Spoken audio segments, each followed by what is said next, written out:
Before we begin, I want to remind you that you're not required to push through this episode, especially if your body is carrying a lot. The truth that we'll be exploring today might stir up some grief, or some confusion, or anger, even some deep personal memories. And if you're not in a place to take that in safely, you can pause. You can return later. You are allowed to take care of yourself. And your timing is sacred. And your nervous system is not something to be overridden just so you can get through some content. So take a breath, check in with yourself, and if you're ready, let's begin. They probably didn't break you with violence, or they probably broke you more with affection. And that's why I think it took so long to realize what was even happening. Because what they offered didn't look like harm. It looked like attention. It looked like warmth. It looked like care. But that care came with some terms, didn't it? That attention came with like an expiration date. And that warmth most likely came with rules. And by the time you noticed it, it was too late. Because you weren't just losing trust in them, you were also losing trust in yourself. And I think that's the dark art, if you will, of weaponized affection. It doesn't just control you from the outside, it confuses you from the inside as well. It trains you to doubt your guts, to apologize for your needs, or to rewrite your boundaries, just so that you can stay in good standing with someone who said that they loved you. See, this isn't just about relationships. It happens in friendships as well. It occurs in families, in spiritual spaces, in mentorships, and yes, even in movements like the 764, where people are groomed not with threats, but with softness. And the hook isn't pain, it's often comfort. The leash isn't fear as much as it is in longing. And that's what makes it so effective. Because it's not easy to walk away from someone who never raised their voice. They only raised their expectations. It's not easy to explain damage that's done by someone who never really hit you. They only withheld their care when you stopped complying. And it's not easy to grieve a relationship when your heart is still trying to convince you that maybe it was real at first. But let's maybe state the truth here, shall we? If someone only shows up with affection when you're agreeable, if they only offer closeness when you stay in line,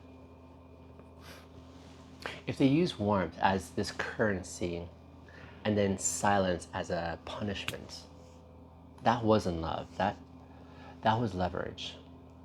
They weren't seeing you. They were shaping you.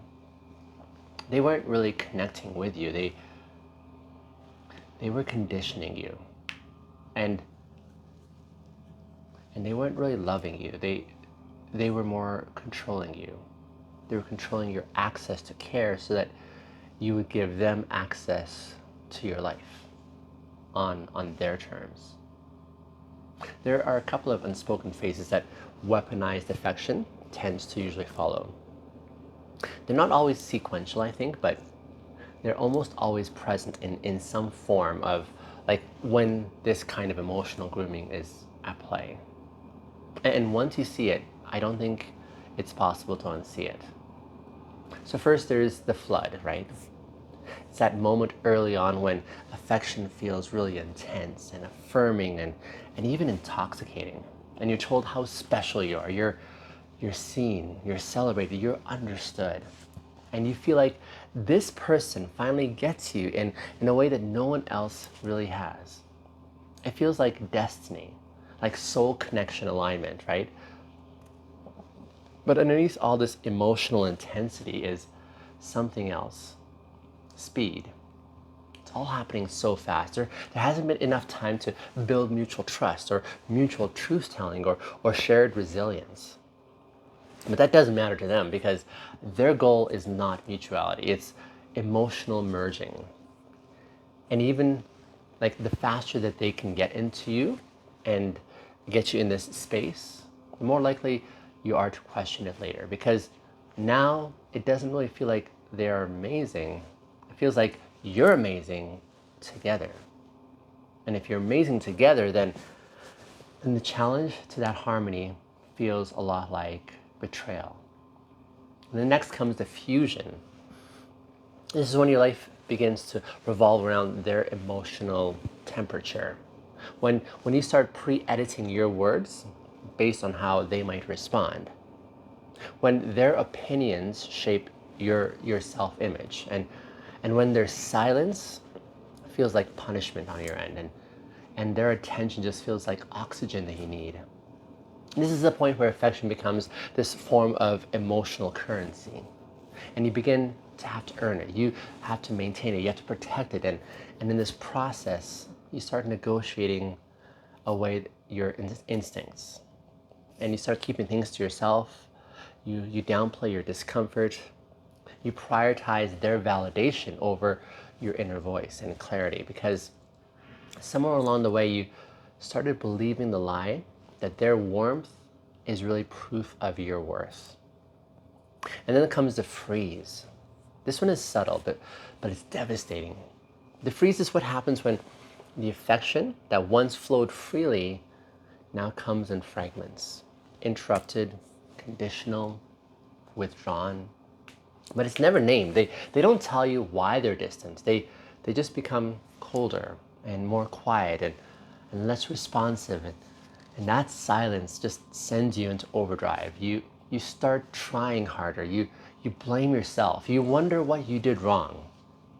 And that panic, that confusion, that scrambling, like for their connection, that's the point. It trains you to self-correct before they ever need to confront you.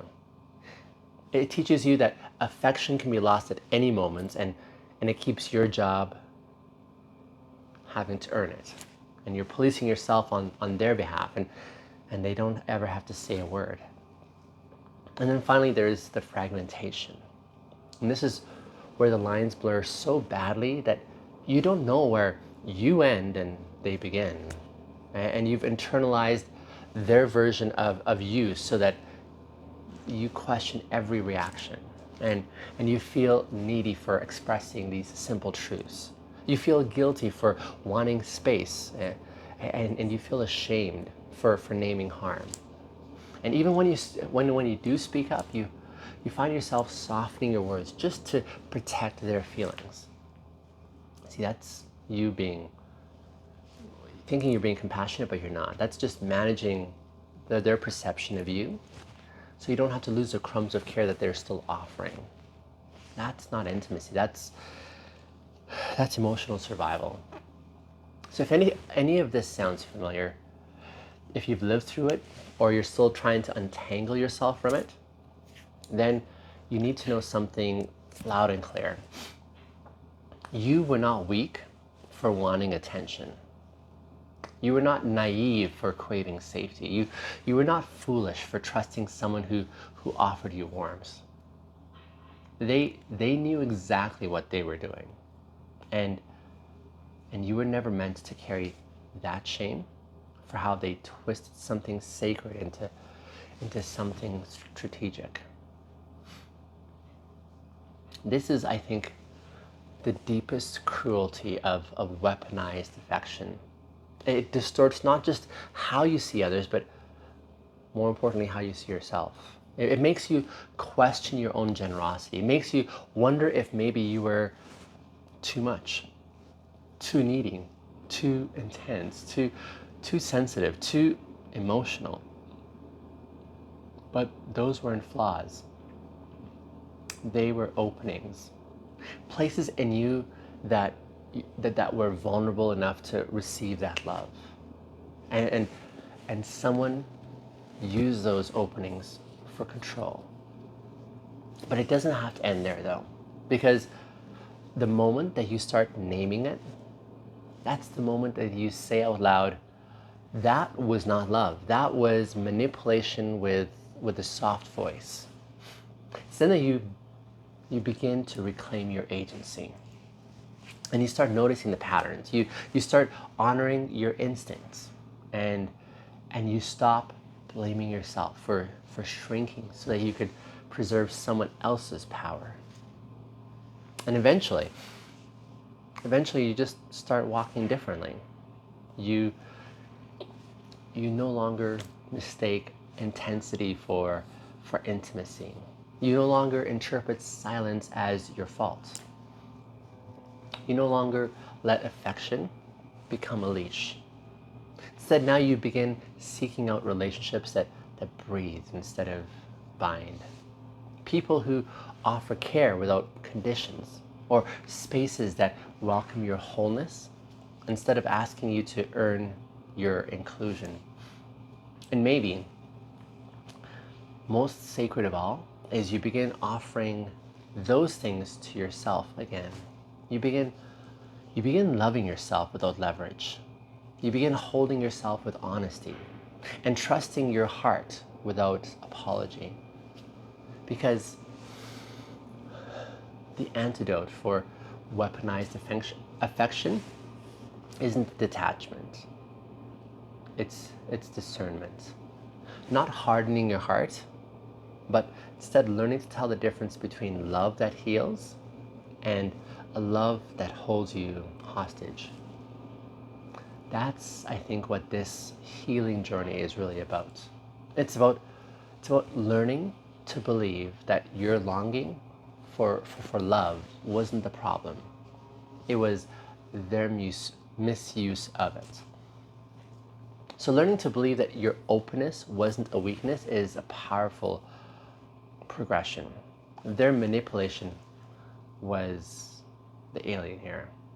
And learning to believe that just because someone reached out for you with care, it doesn't mean that they had the right to own you with it, right? See, you are allowed to want closeness. You are allowed to need tenderness. You're allowed to crave safe intimacy. But just don't confuse affection with agreement. Don't confuse praise with presence, or don't confuse someone's ability to say the right things with their willingness to love you without really needing to reshape you. Because real love does not require your erasure. So the next time someone tries to offer affection like a rope around your freedom, you'll know. You'll feel it in your body. You'll feel it perhaps in your breath. You may feel it in your boundaries. And you'll remember that you are allowed to walk away from a care that costs you your very core.